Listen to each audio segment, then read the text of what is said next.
Oi, gente, tudo bem com vocês? Sejam bem-vindos, bem-vindas a mais uma estreia, mais um vídeo no nosso canal. Estou muito feliz de estar aqui com vocês mais uma vez, no chat, ao vivo, contando com a participação de vocês nessa aula. Vocês pediram e tá aí, a gente gravou mais um vídeo de questões comentadas. Dessa vez, a banca que nós escolhemos foi a VUNESP, voltada para o concurso que aconteceu há 2 semanas atrás, da Prefeitura de Sorocaba. Eu trouxe algumas questões dessa prova para discutir hoje com você. Antes da gente começar, eu queria novamente incentivar você a retomar os seus estudos para a prova para a qual você está se preparando. Eu não sei se você vai prestar Mogi, Mauá, Ilhabela está com o edital aberto, processo seletivo de Jacareí está para sair, ou seja, tem muita coisa por aí, mas se você está estudando para qualquer concurso na área da educação, esse é mais um vídeo que tem como foco te ajudar na hora da prova. É claro que aqui a banca de Sorocaba foi a VUNESP, mas essa técnica que a gente trabalha serve para qualquer banca, vai te ajudar em muito, tenho certeza. Então, gente, bora retomar os estudos, bora estudar. Se você parou, pega um cronograma, faz de novo, se organiza, disciplina, porque as provas começaram a acontecer e já já a sua vai chegar. E aí não tem desculpa, né? Então, hoje nós vamos trabalhar as questões comentadas do concurso de Sorocaba para o cargo de PEB 1, tá bom? Eu não vou trabalhar a prova inteira, não. Eu separei algumas questões, mas essas questões eu escolhi a dedo. Qual foi o critério que eu utilizei para escolher essas questões? Eu peguei questões de autores que são recorrentes em concursos. Ou seja, vai cair em Guarulhos, vai cair em Mogi, pode ser que caia em Ilhabela, Jacareí, Mauá, enfim, autores que estão sempre presentes aí nos editais do nosso Brasilzão na área da educação para PEB 1. Tá bom? Por isso eu escolhi esses. E aí, o meu objetivo com vocês hoje é fazer a análise, né, de questões específicas dessa prova de PEB 1 de Sorocaba. O que eu queria deixar claro antes de iniciar é que eu classifiquei as questões, essas que eu vou trabalhar com vocês, eu achei que são questões de nível fácil, no meu entendimento, claro. Se você não assistiu o nosso vídeo anterior, seria legal você assistir. Lá eu trabalho questões comentadas de nível fácil, nível médio e nível difícil. Ao analisar a prova de Sorocaba, eu considerei que essas questões que eu trouxe, pelo menos, são questões de nível fácil. O que significa isso? Não precisa estudar? Claro que precisa. Quanto mais estudo você tem, melhor você vai. Mas as questões de nível fácil são questões que podem ser eliminadas todas as alternativas incorretas pela simples localização de palavra-chave. Ou seja, você não fica muito em dúvida entre uma e outra. Você olhando para a questão, entendendo, tendo clareza da concepção, claro, né? Então você está estudando, você tem clareza da concepção, só de você bater o olho, você já localiza aquelas palavras que não estão de acordo com a concepção do concurso. Portanto, essa localização de palavras-chave incorretas vai te ajudar a achar a palavra-chave que é correta, né? Como que a gente faz isso? A gente faz isso analisando a concepção do edital, né? Então, todos os editais, gente, eu digo todos com muita segurança, né? A gente trabalha com isso há muitos anos, a gente é especialista na área educacional. E todas as questões de todos os editais têm ido ao encontro e não de encontro, têm ido ao encontro, ou seja, conversa com uma concepção onde o sujeito é ativo, onde a criança é ativa. Pode ser um concurso com concepção construtivista, socio-interacionista, histórico-crítica, não importa. Você pega todas essas concepções que vem o menino como sujeito ativo, que são ligadas à questão da construção do conhecimento e classifica em uma só. E do outro lado, você põe a pedagogia tradicional. Então, pedagogia tradicional e do outro lado, pedagogias construtivistas, socio-interacionistas, todas essas. Eu vou chamar de construtivista, vou pegar uma delas. Então, quando você faz essa comparação entre essa pedagogia construtivista e a pedagogia tradicional, você já consegue eliminar as questões incorretas, percebe? É isso que eu quero que você saiba. Isso não significa que você não precisa estudar o autor. Quanto mais você estudar, mais segurança você tem. Mas questões de nível fácil, localizando palavras-chave, você ganha tempo para fazer as questões mais difíceis. E tempo na sua prova é ouro, porque vão haver questões mais difíceis, percebe? Então é importante a gente ganhar tempo. Vai ficar perdendo tempo lendo questão que é muito fácil? Não. Você vai lá, localizou as palavras que te lembram, que te remetem a uma concepção tradicional, você já sabe que está errado. Então você vai por eliminatória. E é isso que a gente vai fazer aqui hoje. Portanto, hoje vamos trabalhar só questões de nível fácil. Ficou curioso? Quer ver questões de nível médio, questões mais difíceis? Assiste o nosso outro vídeo de questões comentadas da VUNESP, porque lá tem outros tipos de questões, tá bom? Vamos lá, então? Quando eu falo de uma pedagogia tradicional, você tem uma ideia geral, não tem? Você tem conhecimentos prévios sobre essa pedagogia tradicional que o concurso não quer, ou seja, que é ruim para o concurso. Qual que é a ideia básica da pedagogia tradicional? O aluno, ele é sujeito passivo. Ele não pensa, ele não pode expor suas opiniões, ele não pode discutir, ele apenas é um receptor. Ele recebe as informações, o conhecimento. E como é esse conhecimento? É um conhecimento que vem pronto, informações prontas e acabadas que não podem ser alteradas, transformadas e muito menos questionadas. Quem descobriu o Brasil? Pedro Álvares Cabral, em 22 de abril de 1500. Era isso que a gente aprendia numa pedagogia tradicional.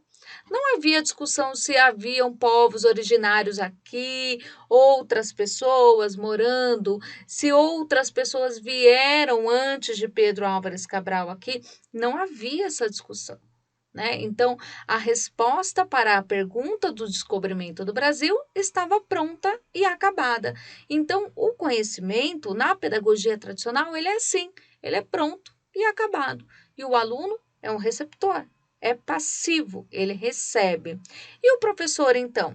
Se o aluno é passivo, o professor ele é a autoridade máxima. Eu sou professor, eu sei tudo, você é aluno, você não sabe nada. E eu vou transmitir o conteúdo que está pronto, que eu já sei, para você. Então, da minha cabeça, ele vai ser transmitido para a sua de uma maneira mecânica, de uma maneira apenas levando em consideração as informações já construídas e desconsiderando os conhecimentos prévios que você já tem.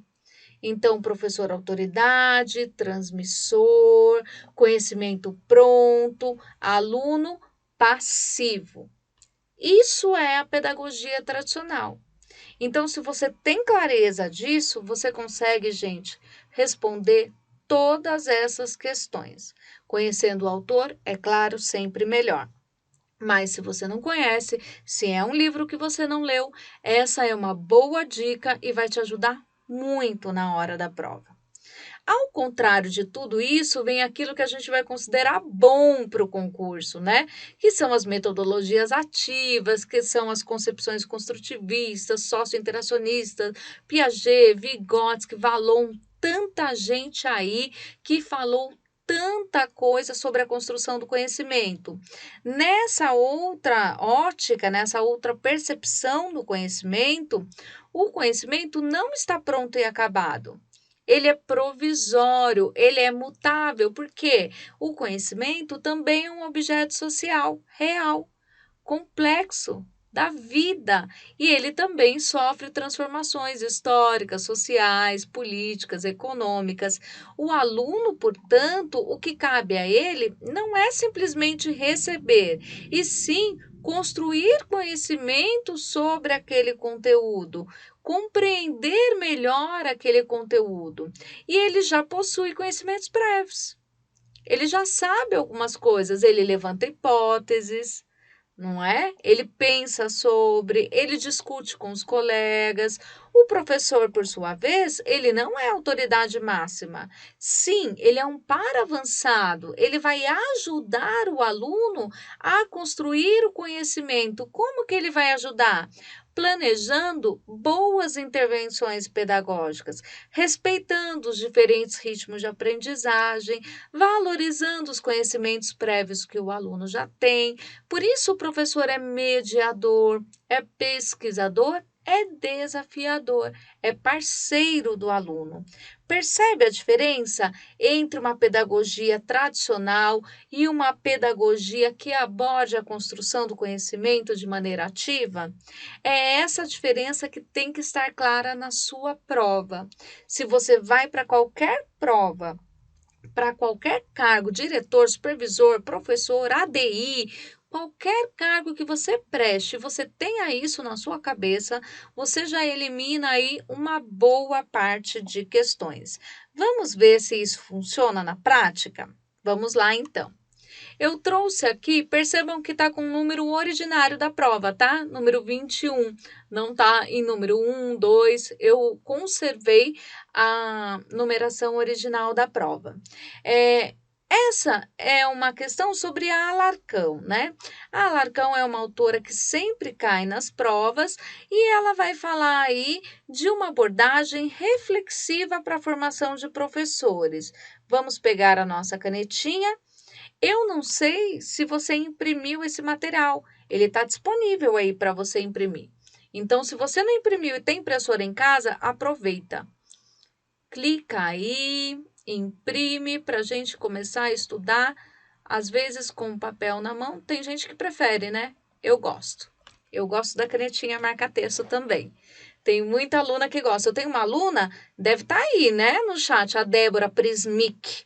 A Débora, ela tem uma coleção de canetas marca-textos, né? Eu invejo a coleção dela. Então, é muito bom, porque ajuda a gente a criar uma memória visual daquilo que a gente leu, dos nossos esquemas. Chega lá na hora da prova, a gente lembra, olha, eu até pintei aquilo, estava de verde, né? Então, ajuda sim a gente a localizar as informações. Então, do que fala Alarcão? Nós nem lemos ainda, professora. Nós não precisamos nem ler, gente, esse texto é enorme, perder tempo.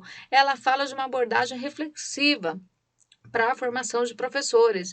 E ela vai falar na questão das narrativas, ou seja, dos vários tipos de narrativa, dos registros do professor, né? Então, como que o professor faz o registro? Pode ler? Pode ler, mas eu vou mostrar aqui para vocês que não precisa. Nesse caso, claro.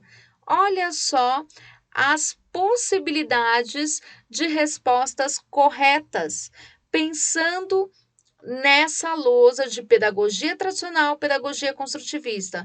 Vamos eliminar aquilo que é absurdo. Vamos lá? Qual que é absurda, gente? Quando eu penso num registro reflexivo, quando eu penso num registro que tem uma abordagem reflexiva do professor.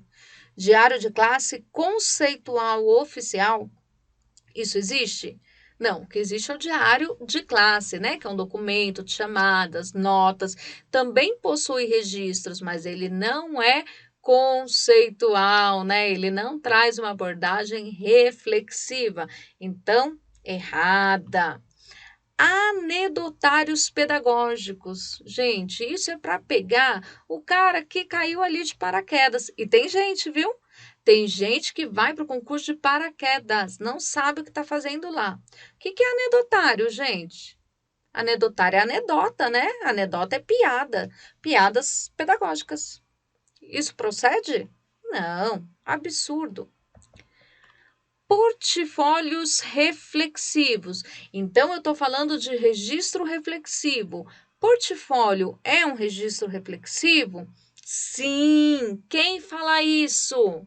Jussara Hoffmann, um monte de gente que trabalha aí com a questão da avaliação na educação infantil, principalmente, né? Mas o portfólio também pode ser utilizado no ensino fundamental.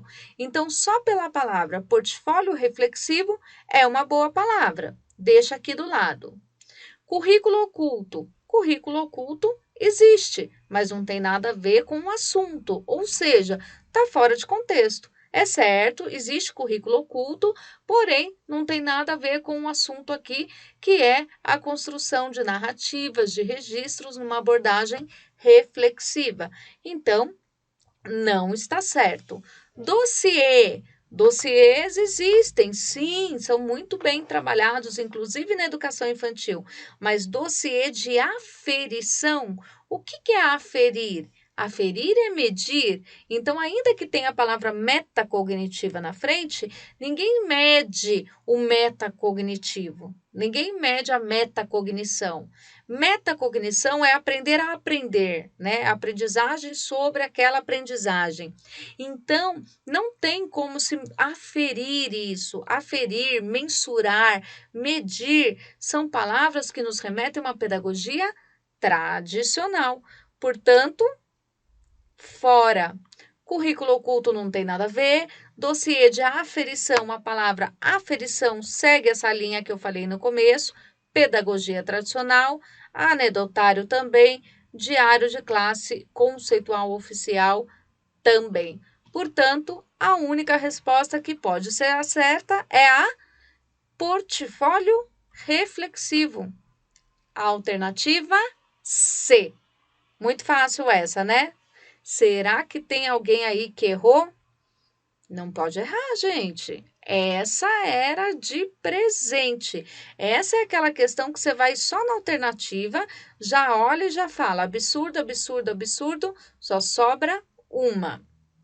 Vamos para a próxima, então? Emília Ferreiro. Gente, se tem uma certeza que eu posso dar para vocês na sua prova, é que ela vai cair. A Emília Ferreiro vai cair. Eu não sei com qual livro. Não sei qual livro está no seu edital. Pode ser com todas as letras, que é esse caso, pode ser o Reflexões sobre a Alfabetização, pode ser com a psicogênese da língua escrita, com a alfabetização em processo, mas ela vai cair na sua prova. Então, se você não entende muito bem de Emília Ferreiro, você precisa estudar e precisa dominar, porque pode ser um conteúdo, inclusive numa prova discursiva. Você pode ter uma prova discursiva sobre a alfabetização. Então, eu sugiro que você estude a Emília Ferreira. Então, Emília Ferreira, ela vai falar sobre o quê? A alfabetização. A gente já sabe disso. Numa perspectiva tradicional ou numa perspectiva construtivista? Totalmente construtivista, nada tradicional. Então, eu vou localizar nas alternativas quais são as respostas que nos remetem a uma alfabetização tradicional e vou eliminar. Vamos lá? Quero que vocês façam isso aí. Vou dar um tempinho para vocês.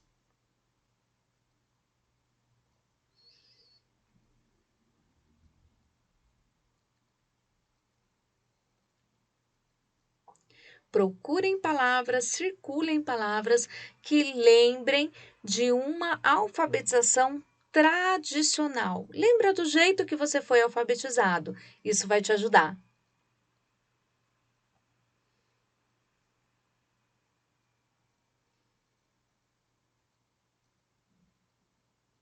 Podemos. Alternativa A.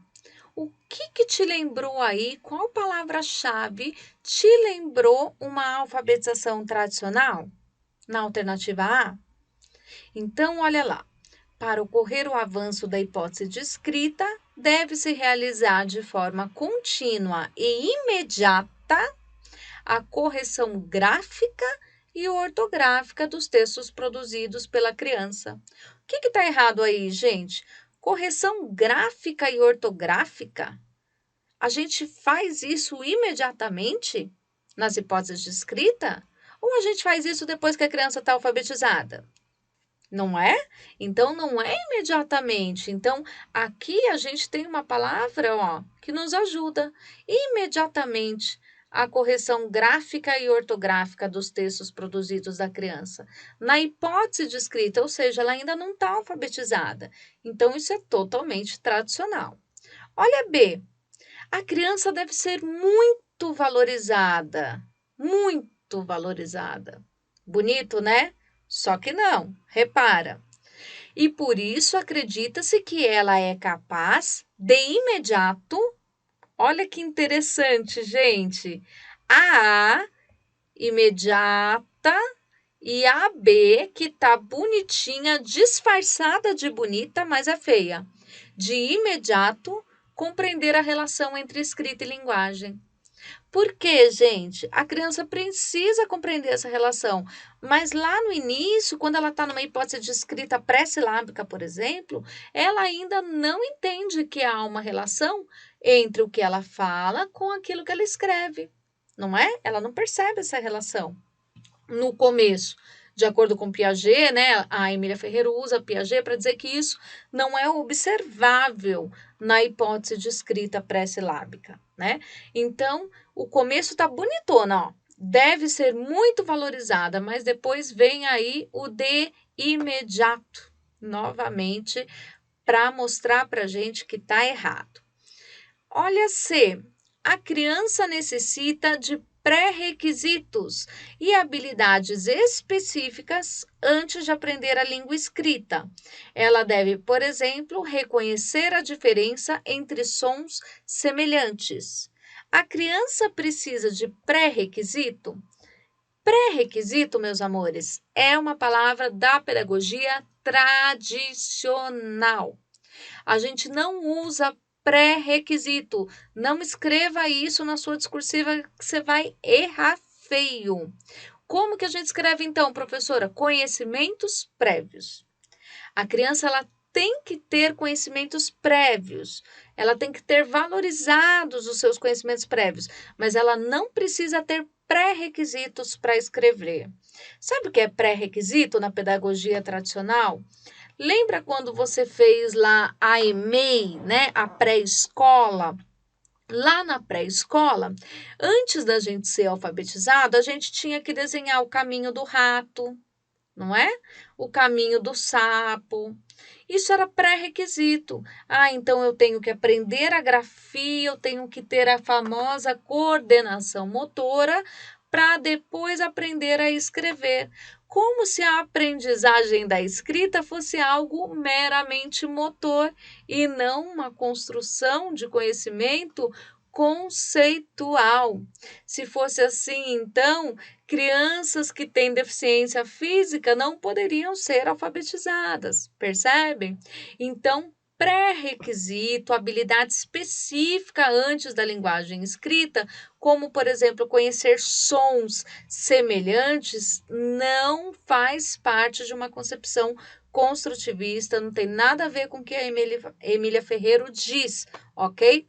Palavra-chave da pedagogia tradicional aí, pré-requisito. Olha a D, que interessante. Os materiais para alfabetizar ou cartilhas devem ser ofertados diariamente às crianças, pois facilitam a leitura crítica e não apresentam dificuldades ortográficas. Então, cartilha, né? A Emília Ferreiro manda oferecer cartilha para a criança? Não! Cartilha nos remete à pedagogia tradicional. Não existe material para alfabetizar, segundo Emília Ferreiro. A gente utiliza práticas sociais reais de leitura e de escrita, materiais que estão presentes na vida da criança, não é? Não uma cartilha, um material que só existe na escola. Então, por isso, essa cartilha é uma palavra-chave que nos lembra a pedagogia tradicional. Então, só sobrou, minha gente, a D. Vamos só ler para conferir? Para desencargo de consciência. Desde o início, inclusive na pré-escola, aceita-se que todos na escola podem produzir e interpretar escritas, cada qual em seu nível. Linda, né?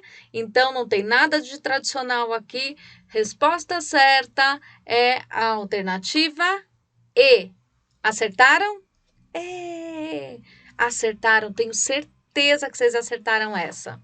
E agora a gente vai para ela, Délia Lenner. Assim como a Emília Ferreiro, a Délia Lenner vai estar presente na sua prova. Esse livro, Ler e Escrever na Escola, o Real, o Possível e Necessário, tem que ser o seu livro de cabeceira se você quer prestar um concurso público na área da pedagogia. E a Délia Lenner, ela fala de modalidades organizativas, de maneiras diferentes a gente organizar aí o conteúdo, né? Ela trata da didática.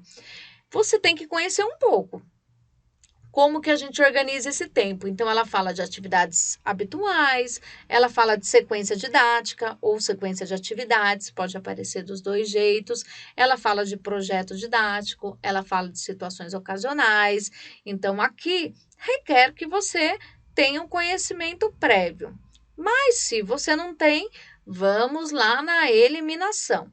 De acordo com a autora, é correto afirmar que as atividades habituais. Então, ela quer que você conceitue as atividades habituais. Gente, pensa na palavra, não se desespera. O que é uma atividade habitual? É uma atividade que você tem o hábito de fazer. O que é um hábito? Um hábito é algo que você faz sempre. Não precisa necessariamente ser todos os dias. Eu tenho o hábito de escovar os dentes após as refeições. Ok. Eu tenho o hábito de ir à feira, mas eu vou à feira todos os dias? Não, só aos domingos. Então, a minha feira é de domingo, eu vou aos domingos. Então, o hábito é algo que você faz numa certa constância, numa certa frequência habitual. Então, existe um tipo de atividade que a Adélia Lerner fala, é uma modalidade organizativa que é a atividade habitual, algo que você tem que fazer com a criança com frequência para que a criança crie um hábito. Um exemplo, a leitura. A leitura tem que ser uma atividade habitual. Eu vou dar um exemplo. Quem está em sala de aula sabe do que eu estou falando. Você já foi professor eventual? Substituto, estagiária, estagiário? A gente sempre começa assim na carreira da educação, né? Vai substituir um professor em uma sala onde o professor tem a atividade habitual da leitura. Você chega para as crianças e vai começar a aula, elas olham e falam: Ué, mas você não vai ler para a gente? Ah, minha pro lê todo dia. Não, Pro, você tem que pegar o livro ali. Então, as próprias crianças, elas já estão familiarizadas com aquilo, né? Portanto, é um hábito. Entenderam? Então, isso é uma atividade habitual.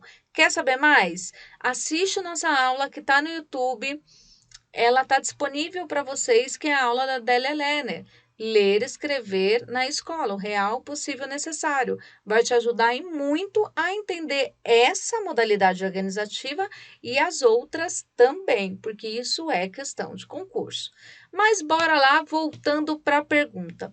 Então, atividade habitual é algo que eu faço rotineiramente, algo que está presente na minha rotina, que serve para a criança se familiarizar, criar o hábito, como, por exemplo, leitura. Ok até aí? Ok. Vamos começar eliminando, então, utilizando esse conhecimento que a gente construiu.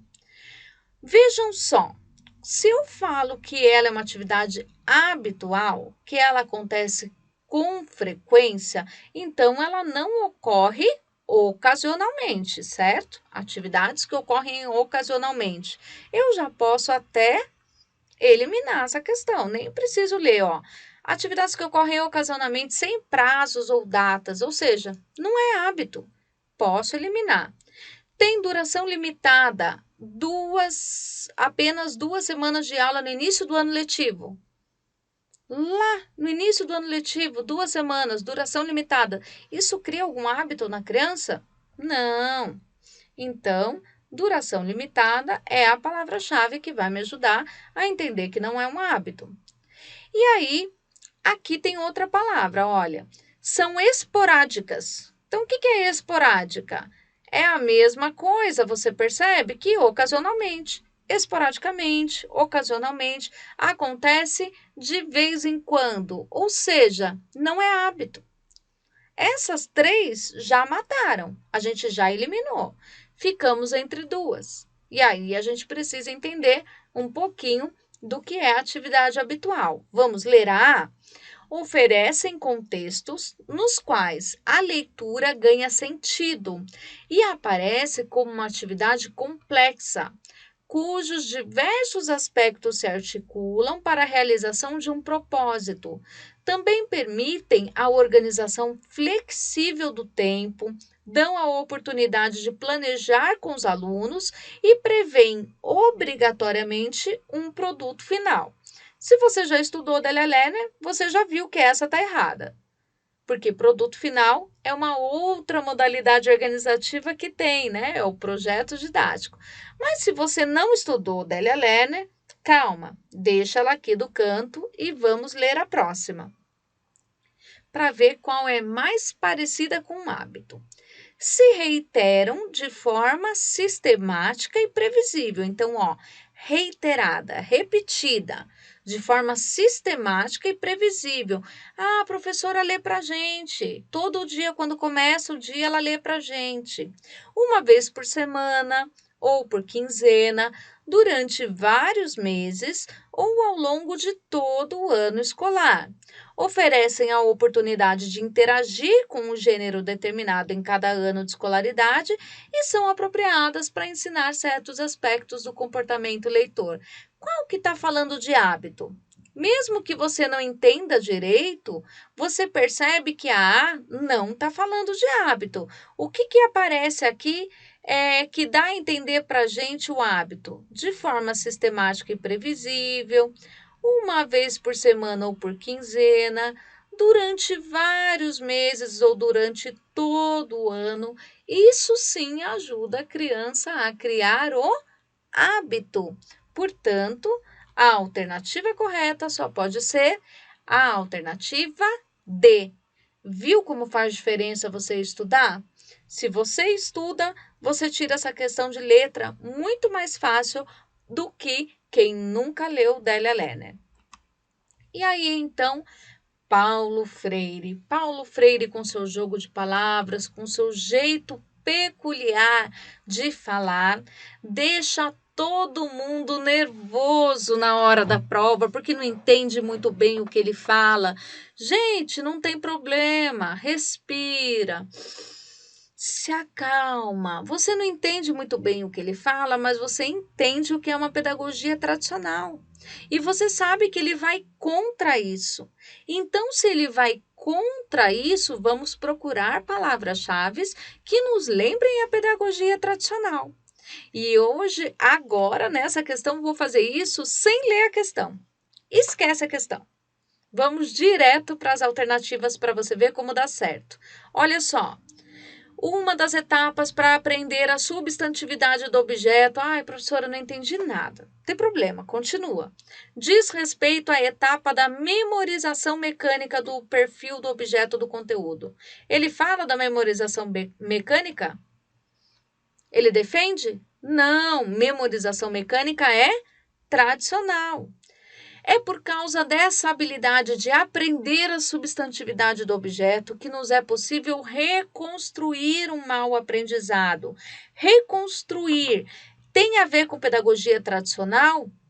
Não, então deixa aqui, reconstruir um mau aprendizado. É possível reconstruir? Ou aquilo que a criança aprendeu errado fica errado a vida inteira?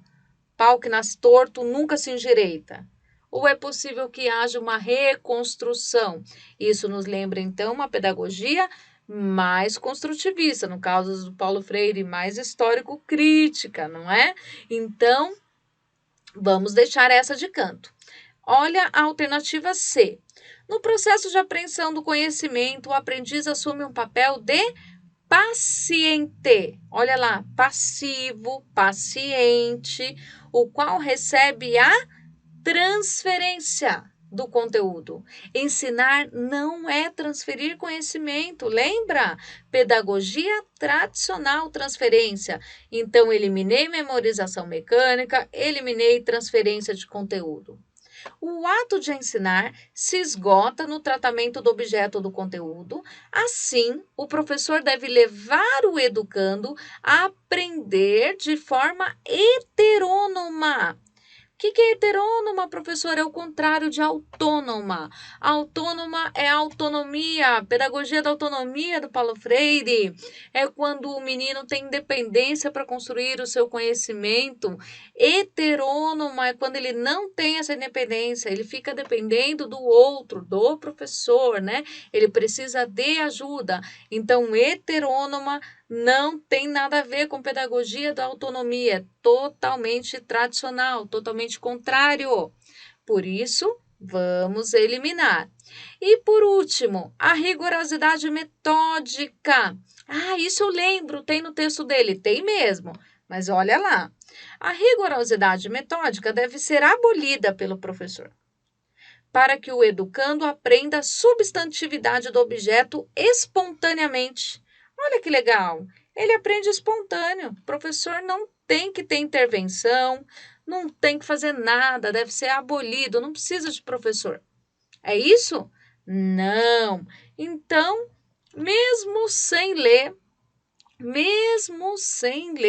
eu já consegui perceber que todas essas são tradicionais e a única que eu posso não ter entendido direito, mas que não tem nada de tradicional, é a alternativa B, de bola. Por que eu fiz desse jeito essa? Porque olha, tem gente na vida que só por Deus, a pessoa ela precisa ter um problema, né? Então ela precisa enfrentar um problema, uma dificuldade. Aí ela vai para a prova.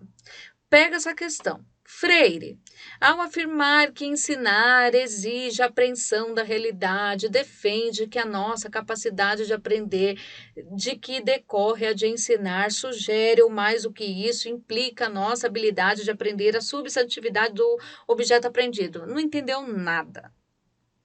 Ai, não sei, tô nervosa. Tudo bem não entender. Eu também não entendi. E aí, o que a gente vai fazer? Chorar?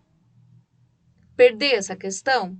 Não, vai para frente, procura por eliminação. É isso que eu quero dizer. Não adianta você ficar, ai, não entendi a substantividade e agora e perder o quê? 5 minutos aqui? Não vai fazer diferença na sua prova. Então, quando você não entender, vai para frente, vai para as alternativas para você tentar eliminar, tá bom? Alternativa correta, alternativa B. E aí, então, Marta Col de Oliveira. Marta Col vem falar para a gente sobre Vygotsky, né? E sempre cai no concurso. Ela vai falar sobre a questão do brinquedo. O autor discute o brinquedo, está se referindo à brincadeira de faz de conta. Então, sobre a brincadeira de faz de conta, numa perspectiva socio-interacionista de Vygotsky, como que a gente vê a brincadeira? Vamos lá? Eliminando. Na brincadeira, a criança une o objeto e o significado. Ao mesmo tempo, comporta-se no brinquedo de forma mais atrasada do que nas atividades da vida real, por isso cabe à escola desenvolver a maturidade infantil. Gente, a criança não vai brincar só quando ela entra na escola. A criança brinca desde que ela nasce. Então, olha só as palavras que nos remetem à pedagogia tradicional. Atrasada e cabe à escola desenvolver a maturidade infantil. Isso não procede. Vamos para B? Ao brincar com um tijolinho de madeira, como se fosse um carrinho, a criança se relaciona com o significado em questão, com a ideia de carro e não com o objeto que tem nas mãos. Então, ela pega lá o tijolo. Para ela, não é um tijolo, para ela é um carro maravilhoso e ela está brincando. Então, ela não tem a relação com o objeto concreto. Isso tá certo na brincadeira de faz de conta? Ah, professor, eu acho que tá, tem uma coerência. Deixa do lado. Vamos para a próxima. O brinquedo cria a zona de desenvolvimento proximal na criança. Sim, o brinquedo cria a zona de desenvolvimento proximal. Professor, eu não sei o que é isso. Vai estudar Vygotsky, tá? Vai estudar Vygotsky para você aprender o que é isso e entender direitinho. Mas olha só essa questão. O começo está bonito. O brinquedo cria a zona de desenvolvimento proximal na criança apenas quando ela participa de jogo com regras tradicionais, como a amarelinha. Por outro lado, na criação da situação imaginária da criança, não cria a zona de desenvolvimento proximal. Então, na situação de faz de conta, não tem desenvolvimento proximal. Errado! É lá que tem o desenvolvimento proximal, não é? Então, não é apenas em jogos com regras tradicionais. Portanto, essa também está errada. Vamos para a próxima. Numa situação de brincadeira de faz de conta, a criança de 6 anos, por exemplo, é levada a agir por elementos reais, concretamente presentes, onde o significado é definido necessariamente pelo uso real dos objetos. Então, uma criança de 6 anos, ela não vai brincar com o tijolinho como se fosse um carrinho, ela vai brincar só com o tijolo, ela não tem mais o faz de conta? Não, ela ainda tem. Então, essa questão também não procede. E o brinquedo ou a brincadeira de faz de conta são situações desprovidas de regras. Em uma brincadeira de escolinha, por exemplo, as atividades desenvolvidas não correspondem àquelas da vida real, de uma escola real. Não, o faz de conta não é desprovido de regras. Ele tem regras, sim, e são regras criadas pelas crianças. Você é a professora, eu sou aluno, você senta ali, eu faço assim, né?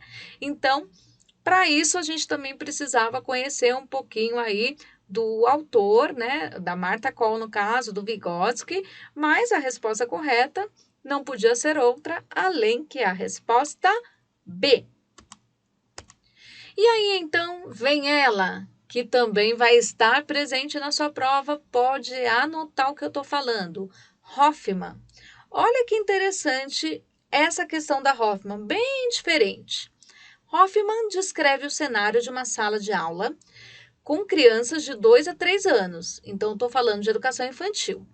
Uma professora lê um livro para 4 crianças, enquanto a outra professora da sala participa de uma brincadeira de casinha com 2 meninas. Um dos meninos pede para uma delas para ir ao banheiro, enquanto uma funcionária informa, nesse momento, que o lanche está sendo servido na sala do lado. Elas cuidam, orientam, observam, conversam, chamam a atenção de 2 meninos que brigam, organizam brinquedos, sem tirar os olhos de nenhuma das 15 crianças do grupo. Conseguiu enxergar essa situação? Visualizar essa cena?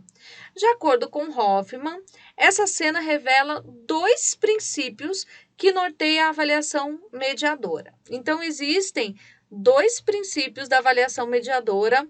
Professor, eu não sei o que é. Vai estudar a Hoffman. Tem também disponível no nosso canal. 2 princípios da avaliação mediadora, mas ela quer saber de um deles, um princípio da avaliação mediadora. Com essa cena, né, das professoras ali, olhando as crianças, fazendo as intervenções necessárias, qual é esse princípio? Vamos lá? A definição prévia de objetivos deve-se estabelecer metas observáveis, prever lista de comportamento e habilidades que as crianças devem alcançar. Assim, as metas como não brigar, ouvir história em silêncio, possam ser avaliadas. Isso é totalmente tradicional. Lembra? Não brigar, ouvir a história sem falar nada, né? Então, totalmente incoerente com a Hoffman. E o outro princípio, disciplina. Olha, gente, disciplina na educação infantil. Preciso nem ler, né? Vocês acham que a Hoffman vai pôr um dos princípios da avaliação mediadora a disciplina? Né? Não tem como, é totalmente pedagogia tradicional. Mas estamos aqui, temos tempo, vamos ler. Né? Se fosse na prova, eu nem ia ler. A evolução das crianças da autonomia para a heteronomia. É o contrário, é da heteronomia para a autonomia, né? Com ajuda e sem precisar mais de ajuda. Se dá por meio da intervenção e autoridade dos adultos com que convivem. Elas internalizam valores morais, condutas sociais por meio de regras e da obediência. Então, totalmente tradicional. Disciplina e obediência são as palavras-chave que te ajudam a não perder tempo nessa questão. Olha a outra, também não preciso ler, espontaneidade. Então, a gente fala isso, né? Eu falo sempre isso para os meus alunos. Não é nem tanto ao céu, nem tanto ao mar. Não é disciplina, obediência, mas também não é deixar as crianças soltas. Ai, vai lá, quer ir no banheiro? Vai, faz o que você quiser, desce a escada, vai na varanda, né? Não tem como ser totalmente espontâneo. Então, também está errado. E aí, sobraram duas bonitas, que é mediação, avaliação mediadora e acompanhamento. Duas bonitinhas para você ficar em dúvida na sua prova. Vamos ler qual faz parte do princípio da avaliação mediadora? Princípio da mediação. A intenção de desenvolver estratégias pedagógicas desafiadoras, de modo que as crianças evoluam em todas as áreas do conhecimento, seguras e com iniciativa para inventar, descobrir e experimentar. Intenção de desenvolver estratégias pedagógicas desafiadoras. O que vocês acharam? Bonita? E aí? Acompanhamento. O acompanhamento é um dos princípios. Na avaliação mediadora, é necessário permanecer atento ao processo de maturação do desenvolvimento de cada criança. Neste contexto, avaliar é julgar e acompanhar o percurso infantil com a intenção de diagnosticar as capacidades. Então, tem várias palavras aqui que nos remetem ao tradicional, né? Ficar atento ao processo de maturação, avaliar, julgar e acompanhar o percurso com a intenção de diagnosticar capacidades. Então, essa parece bonita, mas não é não. Não deixou ela te enganar, né? Resposta correta, alternativa D. Bom, é isso. Eu espero ter conseguido conquistar o objetivo dessa aula, que era analisar essas questões de nível fácil com vocês, ajudando vocês a identificarem as palavras-chave que nos remetem àquela pedagogia que é tradicional e ir trabalhando as questões por técnicas de eliminatório. Eu espero muito ter ajudado. E aí, eu gostaria de conversar com vocês um pouquinho e explicar tudo que nós estamos oferecendo na nossa plataforma, nos nossos canais de comunicação. Então, eu queria apresentar para vocês, de uma forma geral, todos os nossos cursos. Fica até o final que tem surpresa lá no finalzinho do vídeo para vocês, tá bom? Então, nós temos dois cursos básicos, que é o curso básico de legislação federal e o curso básico de autores. Por que nós fizemos esse curso? Porque, às vezes, com o nosso canal no YouTube, muita gente nos procura para concursos que nós não temos o curso completo com edital aberto. Então, a gente já tem aluno de Goiás perguntando sobre os nossos cursos, aluna de Rio Claro, enfim, de diversos lugares do país. E aí, esse curso de legislação federal, o que eu procurei fazer nele? Buscar todas as leis que são recorrentes nos concursos educacionais. Então, LDB, ECA, BNCC, Plano Nacional de Educação, Diretriz Curricular de Educação Infantil, Diretriz Curricular de Educação Básica, Diretriz Curricular dos Étnicos Raciais, Diretriz Curricular de Ensino Fundamental, enfim, todo o conteúdo de legislação federal disponível para você para qualquer concurso que você for prestar. Um exemplo, às vezes a gente tem lá o nosso edital de PEB 1 para professor, mas você quer prestar para diretor. Então, a parte de legislação federal com certeza vai te ajudar, porque vai estar presente no seu edital. Então, é um curso mais acessível, ele custa R$ 79,90, gente. Bem baratinho mesmo, bem acessível para vocês. Tem todas as leis atualizadas, isso é super importante.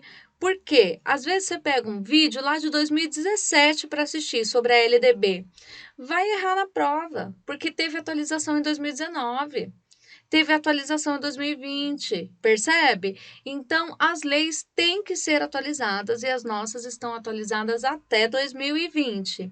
Eu tenho questões comentadas também, assim como essa aula.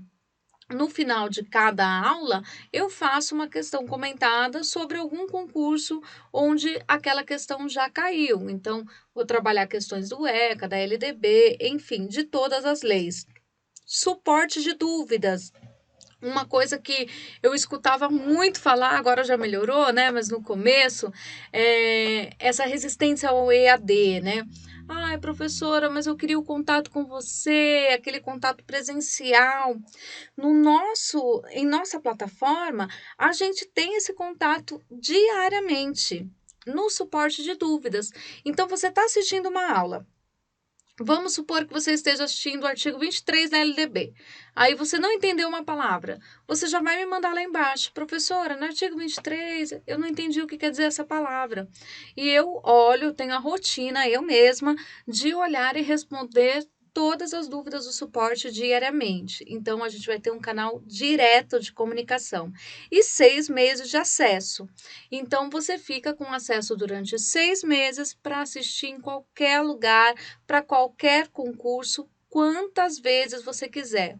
Então, você não vai prestar nenhum concurso que está com edital aberto, mas você vai prestar São Paulo, que ainda não saiu, e quer se antecipar nos estudos? Quer começar a estudar agora? Estuda a legislação federal, porque vai cair na sua prova. Então, curso básico de legislação federal serve para quem mora em qualquer lugar do Brasil, em qualquer lugar, para qualquer concurso na área educacional. Vale a pena você entrar na nossa plataforma, aí está o link para vocês, www.probatecursos.com, é o link da nossa plataforma, você consegue até assistir uma aula grátis, tá bom? O outro curso básico, na mesma pegada, na mesma ideia, é o curso básico de autores. Então, eu também selecionei para vocês os autores que a gente vê que mais caem no concurso e fizemos um curso básico, porque às vezes você está estudando para um edital que ainda não saiu, ou um edital que você não achou um cursinho bacana.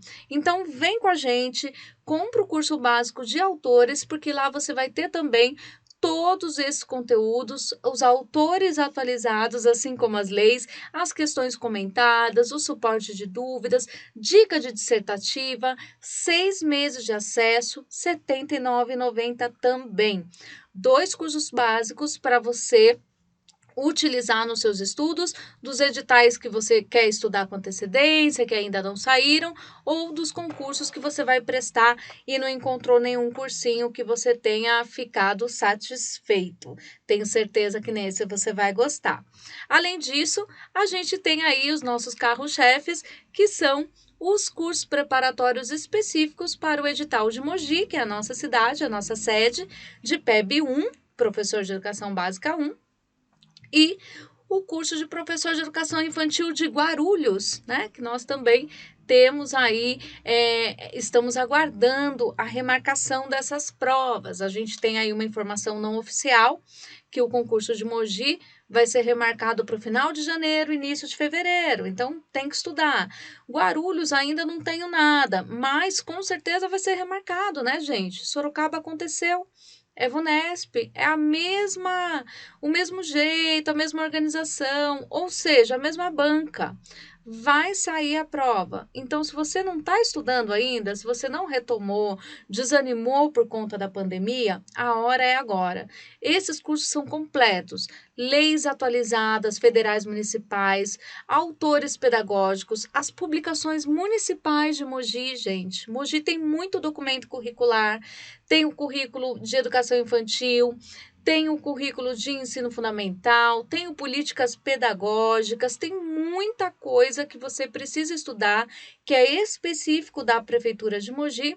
Questões comentadas, técnica de dissertativa, eu ensino você como iniciar, como argumentar, como concluir, te dou dicas, verbos, sugestões de bons argumentos e acesso ilimitado até a data da prova. Então, vamos supor que realmente a prova seja remarcada para início de fevereiro. Você vai pagar R$ 229,90 e não vai pagar mais nada. Você vai ficar com esse acesso para assistir quantas vezes você quiser, porque as aulas são gravadas, né? Não são online. Você não tem que estar lá disponível. Você assiste no seu celular, no seu note, a hora que você quiser, o dia que você quiser, quantas vezes você quiser. Ah, e uma coisa legal, você tem acesso ao meu material também, que eu utilizo na aula, todos os PDFs que você pode baixar, imprimir, como você achar melhor. R$ 229,90, gente, bem baratinho, você pode parcelar em até 4 vezes no cartão. E se você quiser comprar esse curso à vista, você também tem essa possibilidade na plataforma. Então, ou à vista ou parcelado no cartão. E aí, o curso de professor PEI de Guarulhos, que também segue a mesma organização do de Mogi, leis atualizadas, federais municipais, autores pedagógicos, questões e técnicas de dissertativa, suporte de dúvidas e acesso ilimitado pelo mesmo preço do de Mogi, R$ 229,90, em até 4 vezes no cartão. Então, se não tem o seu edital aqui, você vem fazer os cursos básicos. Se tem o seu edital, adquire ele com a gente e tem o curso completo, com o edital completinho. E aí, por último, eu não podia deixar de falar para vocês, muita gente já sabe, muita gente já nos procurou, mas a Probate agora é um polo da Faculdade São Luís Unifacvest. Então, nós temos agora para oferecer para vocês cursos de graduação EAD, cursos de pós-graduação na área educacional, cursos de segunda licenciatura, cursos de extensão e aperfeiçoamento. Gente, tem muita coisa. Eu vou dar só uma dica para vocês. No concurso de Guarulhos, por exemplo, no de Mogi não, mas no de Mogi o único título que conta é mestrado e doutorado. Mas no de Guarulhos, uma pós-graduação lato sensu, né? O que é a pós-graduação lato sensu? É a pós-graduação com carga horária mínima de 360 horas. Se você tem 2 pós-graduações, você ganha 3 pontos e passa na frente de muita gente no concurso. 3 pontos faz uma diferença danada no final da sua classificação. Então, você tem que aproveitar essa oportunidade. O curso de pós-graduação, ele serve como título para concurso público, ele serve também quando você já está lá na carreira, para você ter a sua evolução funcional, né? Então, toda a prefeitura, Guarulhos, Mogi, São Paulo, todas, Itaquá, Suzano, Ferraz, tem planos de carreira. E lá no plano de carreira, conforme você vai fazendo esses cursos, você vai adquirindo uma pontuação para você evoluir. E a evolução, ela te ajuda no seu salário. Ela melhora a sua remuneração. Há prefeituras onde ela também serve para atribuição. Então, é super importante. A gente, há muito tempo, muitas pessoas pedem essa parceria para nós, mas a gente relutou bastante porque a gente queria uma instituição de qualidade. E aí, a gente encontrou a Faculdade São Luís. A Faculdade São Luís é reconhecida pelo MEC, então você não vai ter problema de fazer uma faculdade e depois ficar com medo do diploma não ser reconhecido. Então é reconhecido pelo MEC. A Unifacvest, ela cuida da área da graduação e a São Luís da pós-graduação. Ambas estão com a gente no Polo Probate, totalmente EAD. Cursos de graduação, a gente tem tanto na área de licenciatura, para quem quer dar aula, pedagogia, matemática, letras, arte, história, quanto na área de bacharelado, que são outras áreas que não são da educação, e aqueles cursos menores também, que são os tecnólogos, que também é para quem não é da educação. Então, às vezes, você conhece alguém que só tem o ensino médio completo, que quer fazer um curso, não teve oportunidade, a hora é essa. Curso tecnólogo, curso de bacharelado, curso de licenciatura. Além disso, a gente tem a segunda licenciatura. Então, vamos supor que você seja formado em matemática, dê aula de matemática, mas agora você quer fazer pedagogia. Para ter uma área a mais, para ampliar suas possibilidades de estudos, então nós temos também a segunda licenciatura, onde você faz a licenciatura em 24 meses. Gente, pode ser que você olhe e fale, nossa, mas 24 meses, tem lugar por aí que oferecem menos tempo. Tem, mas aqui a gente tem qualidade, aqui a gente tem diploma garantido, reconhecido pelo MEC, e o tempo que você vai estudar, você tem certeza de que esse investimento vai te gerar bons frutos. Então, segunda licenciatura em 24 meses. O interessante da Unifac, que oferece tanto o curso de graduação quanto a segunda licenciatura, é que o material didático já vem incluído. Então, você recebe um kit de material, além das aulas online na plataforma, você recebe um kit de livros impressos e DVDs que vão te auxiliar e complementar os seus estudos totalmente já incluso na mensalidade. Além disso, a São Luís vai oferecer os cursos de pós-graduação na área da educação e é muito bacana, gente, porque o preço ele varia não de acordo com o tema, mas sim de acordo com o tempo. Então, você é que vai escolher se você quer fazer uma pós em 6 meses, em 9 meses ou em 15 meses. Depende da sua pressa, mas os preços são super acessíveis. A gente tem pós de R$ 189,90 até R$ 69,90 por mês. Tudo por mensalidade, via boleto, direto com a faculdade. Ah, detalhe importante: a pós-graduação ela não tem aula presencial, é totalmente EAD e sem obrigatoriedade de TCC. Então, quer saber mais? Vem com a gente, chama a gente no WhatsApp, que eu explico cada um dos cursos com mais detalhes para você. Lembrando que esse mês a gente tem uma promoção. Se você se inscrever ou na graduação ou na pós-graduação, você ganha 2 cursos grátis de extensão e aperfeiçoamento. Extensão e aperfeiçoamento são aqueles cursos menores, com carga horária menor de 360, que também serve como pontuação para a sua evolução funcional. Então, tem cursos de 30 horas, de 80 horas, de 180 horas, onde você vai acumulando aí esses certificados e vai entregar aí na sua evolução. Então, se inscrevendo esse mês com a gente, ou na graduação, ou na pós-graduação, você ganha 2 cursos de extensão e aperfeiçoamento no valor de R$ 500 cada um. Até R$ 500 eles custam e vão sair totalmente grátis. Então, se você tem alguma dúvida, é só me chamar, eu monto um planinho personalizado para você via WhatsApp, você me diz o que você precisa, da sua pontuação ou de uma graduação, que eu estou aqui para ajudar vocês nisso.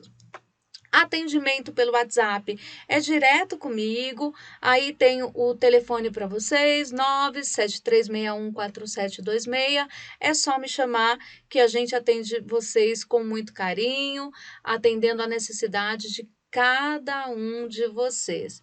Eu espero que vocês tenham gostado e, como eu disse, eu deixei uma surpresa para o final. Para quem aguentou aí, ficou com a gente, teve paciência de assistir esse nosso vídeo de estreia, né? Essa live até o final.